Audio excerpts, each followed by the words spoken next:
நீங்க ஒரு பெண்களா இருந்தா, உங்களுக்கு மிகப்பெரிய குட் நியூஸ்னா, இன்னைக்கு சட்டப்பேரவையில முதலமைச்சர் விஜய் அவர்கள் அறிவித்தது. அப்படி என்னப்பா அறிவிச்சிருக்காருன்னு சொல்லிட்டு தானே யோசிச்சுட்டு இருக்கீங்க. தேர்தல் வாக்குறுதியில பெண்களுக்கு அப்படின்னு சொல்லிட்டு கிட்டத்தட்ட 6க்கு மேற்பட்ட இலவச திட்டங்கள முதலமைச்சர் விஜய் அவர்கள் வந்து அறிவிப்பு செய்திருந்தாரு. அந்த அறிவிப்ப ஒண்ணொன்னா இப்ப வந்து நிறைவேத்த ஸ்டார்ட் பண்ணியிருக்காங்க. அதுல பெண்களுக்கு அந்த இலவச பேருந்து வந்து இதுவரைக்கும் இருந்தது லோக்கல்ல மட்டும் தான் டிராவல் பண்ற மாரி இருந்துச்சு.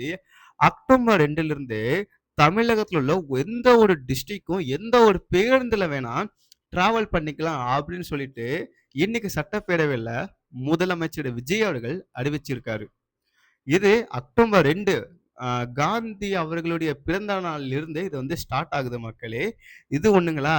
இன்னொன்னு இந்த பெண்களுக்கு வந்து மிகப்பெரிய அளவுல குடும்ப பெண்களுக்கு வந்து மகிழ்ச்சி சேர்க்கிற வகையில 6 சிலிண்டர் அறிவிப்பு குடுத்திருந்தாரா?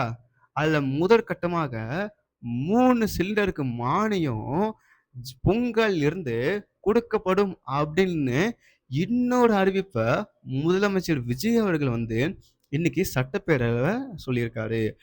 ஆல்ரெடி தாய்மாமன் தங்க முதலம் திட்டம் 1, அண்ணன் சீர்திட்டம் 2, 3வது பெண்களுக்கு இலவச பயணம் தமிழ்நாட்டுல எந்த பேருந்துல வேணா கவர்மெண்ட் பேருந்துல, 4வது 3 சிலிண்டருக்கு மானியம் வழங்கப்படும்னு சொல்லிட்டு, தாவேக்கா அவங்க குடுத்த வாக்குறுதிய அப்படியே நிறைவேத்திக்கிட்டே போயிட்டு இருக்காங்க மக்களே.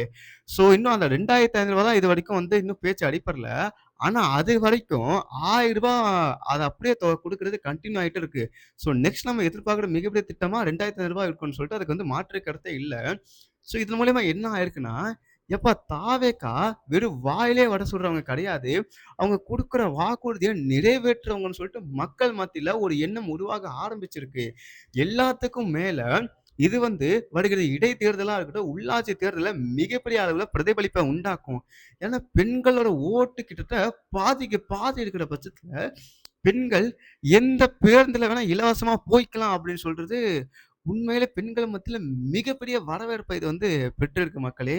ஸோ இது மாரி தமிழகத்துல நிதி நெருக்கடி சூழ்நிலையிலும் தாவேக்கா அவங்க குடுத்த வாக்குறுதிய நிறைவேத்திக்கிட்டே தான் இருக்காங்க மக்களே.